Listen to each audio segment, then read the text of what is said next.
काश्मीरची जी काही घटना झालेली आहे त्याच्यामध्ये महाराष्ट्रातल्या 6 पर्यटकांचा दुर्दैवी मृत्यू झालेला आहे। त्या 6 लोकांचे पार्थिव हे महाराष्ट्रामध्ये येणार आहेत। 4 पार्थिव 2 वेगवेगळ्या विमानाने मुंबईमध्ये येणार आहेत। 2 पार्थिव हे पुण्यामध्ये येणार आहेत। मुंबईमध्ये आशिष शेलारजी आणि मंगलप्रभात लोढाजी हे 2 मंत्री एअरपोर्टवर सगळ्या व्यवस्था पाहत आहेत। पुण्यामध्ये मुरली मोहोळजी जे केंद्रीय मंत्री आहेत ते स्वतः लक्ष घालतायत आणि माधुरीताई मिसाळ या एअरपोर्टवर उपस्थित राहतील आणि त्याचं सगळं कोऑर्डिनेशन करतील। याच्या व्यतिरिक्त आपले जे आपत्ती व्यवस्थापन मंत्री आहेत गिरीश महाजन हे स्वतः श्रीनगरला पोहोचतायत। तिथे जाऊन जे आपले पर्यटक तिथे आहेत त्यांचं कोऑर्डिनेशन आपण करतोय। याच्या व्यतिरिक्त ज्यांनी सोशल मीडियाच्या माध्यमातून किंवा SMS च्या माध्यमातून आपल्याशी संपर्क साधला त्या सगळ्यांच्या व्यवस्था आपण केलेल्या आहेत। त्यातले काही लोक आज इंडिगोने एक विशेष विमान ठेवलेलं आहे त्याच्यामध्ये आपण त्यांच्या सीट्स बुक केलेल्या आहेत, त्यांना आपण परत आणतो आहोत।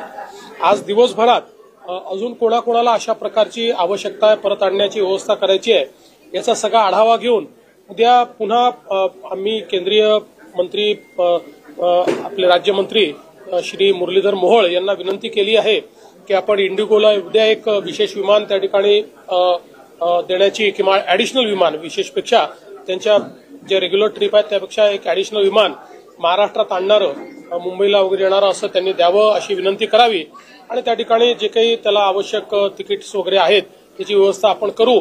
तर ते मुरली मोहोळजी ते देखील बघता आहेत। त्यामुळे वेगवेगळ्या ठिकाणी आता सगळे आपले पर्यटक सुरक्षित आहेत, पण एक त्यांच्यात एन्झायटी आहे कारण ही घटना घडल्यामुळे आम्हाला परत कसं लवकर जाता येईल अशा प्रकारचा प्रयत्न आहे। तर त्या दृष्टीने ज्या ज्या व्यवस्था करता येतील बाय रोड असेल किंवा अजून कुठल्या पद्धतीने असेल तर त्या सगळ्या व्यवस्था करण्याचा प्रयत्न आपला चाललेला आहे। मंत्रालयाचं जे आपलं त्या ठिकाणी आपली जी वॉर रूम आहे किंवा आपत्ती व्यवस्थापन केंद्र आहे त्याही ठिकाणी आपण सगळ्या व्यवस्था आता उभ्या केलेल्या आहेत की ज्या माध्यमातून कोणालाही माहिती द्यायची असेल किंवा घ्यायची असेल तर त्या ठिकाणून घेता येईल। जम्मू काश्मीर तिथली जी काही प्रशासन आहे तेही अतिशय चांगल्या प्रकारे रिस्पॉन्ड करतात। त्यांना आम्ही कुठली गोष्ट विचारली तर तात्काळ त्यांच्याकडनं आम्हाला त्याचं उत्तर मिळतं किंवा ते तशा प्रकारच्या व्यवस्था करतात। जे काही जखमी आहेत त्यांच्यावर उपचार चाललेले आहेत आणि योग्य प्रकारचे उपचार चाललेले आहेत। त्यामुळे जखमींना डॉक्टरांनी परमिट केल्यानंतर इकडे आणण्याची व्यवस्था जी आहे ती आम्ही करू। त्यांच्या परिवाराला त्याच्या आधी यायचं असेल तर ते देखील आणण्याची व्यवस्था जी आहे ती आम्ही करू। दुर्दैवाने जे मृत्युमुखी पडलेले आहेत त्यांना आपण 5 लाख रुपये प्रत्येकी त्यांच्या परिवाराला त्या ठिकाणी देत असतो। अर्थात पैशाने कोणाचंही जीवन परत येऊ शकत नाही, पण एक आधार म्हणून आपण ते देतो। त्यामुळे तशा प्रकारे ती मदत देखील या ठिकाणी करण्यात येईल आणि जे जे काही करणं आवश्यक आहे ते आम्ही करतो। मी स्वतः त्याच्यामध्ये लक्ष घालतो। शिंदे साहेब, अजितदादा हे देखील त्यांच्या परीनं पूर्णपणे त्याच्यामध्ये लक्ष घालतायत आणि आपल्या राज्यातल्या पर्यटकांना अतिशय सुरक्षिततेनं इथे परत आणणं याला आता आम्ही प्रायोरिटी दिली आहे। चीड आणणारा प्रकार असा घडला की धर्म विचारून पर्यटकांवर गोळ्या झाडल्या। हे अतिशय मला असं वाटतं चीड आणणारं अशा प्रकारची ही सगळी परिस्थिती आहे की ज्याच्यामध्ये धर्म विचारून या ठिकाणी ज्या प्रकारचा गोळीबार करण्यात आलेला आहे अतिशय निंदनीय आहे। कुठेतरी सोसायटीला डिव्हाइड करण्याचा प्रयत्न आहे, या देशामध्ये एक फूट पाडण्याचा प्रयत्न या ठिकाणी करण्यात येतो आहे आणि मला विश्वास आहे की देशाचे प्रधानमंत्री मोदीजी याच्या मास्टर माइंडला शोधून काढतील आणि त्याच्यावर अतिशय कडक आणि टोकाची कारवाई होईल याबद्दल माझ्या मनात शंका नाही। महाराष्ट्रातले किती पर्यटक अजून एक्झॅक्ट आकडा काही आलेला नाही, पण वेगवेगळ्या ग्रुप्समध्ये आहेत। कुठे कोणी आमच्याशी संपर्क केला आम्ही 40 लोक आहोत, कोणी संपर्क केला आम्ही 50 लोक आहोत। कारण अशा प्रकारचं रजिस्ट्रेशन तर काही नसतं, पण आता जसा संपर्क होतोय त्यातनं तो आकडा हळूहळू लक्षात येतो। नक्षलवाद्यांच्या विरोधात रोजच कारवाया सुरू आहेत। नक्षल्यांचा बालेकिल्ला म्हणून ओळखला जाणारा गडचिरोली जिल्हा आता स्टील सिटी म्हणून उदयास आलाय। मला असं वाटतं की गडचिरोलीमध्ये एक मोठं परिवर्तन झालेलं आहे। आपण मागच्या काळामध्ये गडचिरोलीमध्ये मायनिंगला परवानगी दिली, पोलीस जे आहेत त्यांना आपण एक प्रकारे पूर्णपणे संरक्षण द्यायला लावलं आणि सस्टेनेबली मायनिंग करायचं आणि लोकल कम्युनिटीला सोबत घेऊन मायनिंग करायचं, यातनं त्या ठिकाणी देशातला सगळ्यात चांगला ओर आपल्याला सापडला. ते मायनिंग सुरू झालं. आता त्याच्यावर आधारित खनिज प्रकल्प त्या ठिकाणी तयार होत आहेत आणि देशाची स्टील सिटी म्हणून, स्टील हब म्हणून आता गडचिरोली प्रस्थापित होत आहे.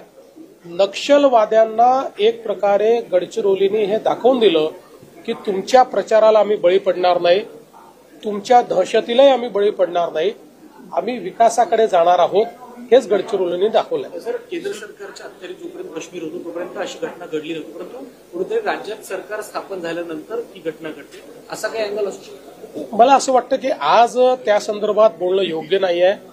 केंद्र सरकार असो की जम्मू काश्मीरचं सरकार असो, आपण सगळे सोबत आहोत. आज ही परिस्थिती जी आहे ती आपल्या लोकांवर, भारतीयांवर झालेला हल्ला आहे. त्यामुळे याच्यामध्ये कुठलंही राजकारण आणण्याचं कारण नाहीये. हे ठीक आहे की केंद्र सरकारकडे किंवा एलजींकडे जोपर्यंत कारभार होता तोपर्यंत अशा प्रकारचे हल्ले होऊ शकलेले नाहीत. पण हा हल्ला जो आहे हा एक प्रकारे भारतीयांवर झालेला हल्ला असल्यामुळे याच्यामध्ये कुठलाही भेद नाहीये. केंद्र सरकार आणि संपूर्ण देश हा जम्मू काश्मीरच्या पाठीशी आहे. स्थानिकांच्या सहभागाबद्दल काय वाटतं? स्थानिकांना आता असं आहे की या संदर्भात माझ्याकडे कुठली अधिकृत माहिती नाही. त्यामुळे ज्या काही तपासी यंत्रणा आहेत या संदर्भातली योग्य माहिती वेळोवेळी आपल्याला उपलब्ध करून देतील. मला माहिती नसताना मी त्याच्यावर बोलणं हे योग्य नाहीये. देवेंद्र जी, हिंदी में बता दीजिए, जिस तरह से जम्मू कश्मीर में आतंकी हमला हुआ है। देखिए, बहुत ही निंदनीय इस प्रकार का ये हमला हुआ है और मुझे पूरा विश्वास है कि प्रधानमंत्री जी इसके मास्टरमाइंड को ढूंढकर निकालेंगे और इस प्रकार के इरादों को पूरे तरीके से कुचलने का काम इससे पहले भी प्रधानमंत्री जी ने किया है, अब भी करेंगे. ये एक ऐसा प्रयास है कि जो बहुत ही कायराना इस प्रकार का प्रयास है. अभी ये आतंकवादी देख रहे हैं कि इनको जो लगता था कि 370 के हटने के बाद वो लोग जम्मू और कश्मीर में कुछ न कुछ उल्टा सीधा कर पाएंगे, वो कुछ नहीं कर पाए. उल्टा जम्मू कश्मीर का इतना विकास हुआ, इतने बड़े पैमाने पर पर्यटक वहां पर जाने लगे, पर्यटन का व्यवसाय बढ़ा, टूरिस्टों ने वहां की अर्थव्यवस्था को बदल दिया. जम्मू कश्मीर में अलगाववाद की बातें समाप्त हो गई, पत्थरबाजी समाप्त हो गई. इससे जो लोग एक प्रकार से आहत हुए हैं, जो लोग इसके कारण अपने जो उनकी मानसिकता थी उनकी मानसिकता और उनके मंसूबे खत्म हो रहे हैं, ये देखने के बाद इस प्रकार का हमला उन्होंने किया है.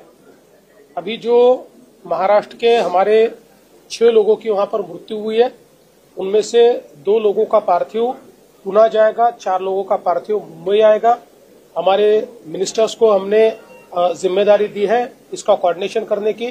हमारे जो डिजास्टर मैनेजमेंट के मंत्री है गिरीश महाजन जी, वो श्रीनगर अभी कुछ समय में पहुंच जाएंगे. वहां पर जाकर जो हमारे पर्यटक वहां पर अभी अटके हुए हैं या जो लोग वहां पर अभी भी कोई परेशानी का सामना कर रहे हैं, उन सबको महाराष्ट्र में लाने के लिए हम लोग व्यवस्था करेंगे. आज भी इंडिगो ने एक मुंबई के लिए स्पेशल अलग फ्लाइट, एक एडिशनल फ्लाइट मुंबई के लिए, दिल्ली के लिए, अलग अलग भागों के लिए उन्होंने रखी है. उसमें भी हमने कई लोगों को एडजस्ट करवाया है ताकि वो वापस आ पाए और हमारा प्रयास होगा कि ये 1-2 दिनों में सबको हम लोग वापस लेकर आए. देखा जाए तो धर्म पूछ करके लोगों को निशाना बनाया गया, ऐसे में ये चीजें किस तरह से? बहुत ही निंदनीय है कि धर्म पूछकर वहां पर लोगों की हत्या की गई है.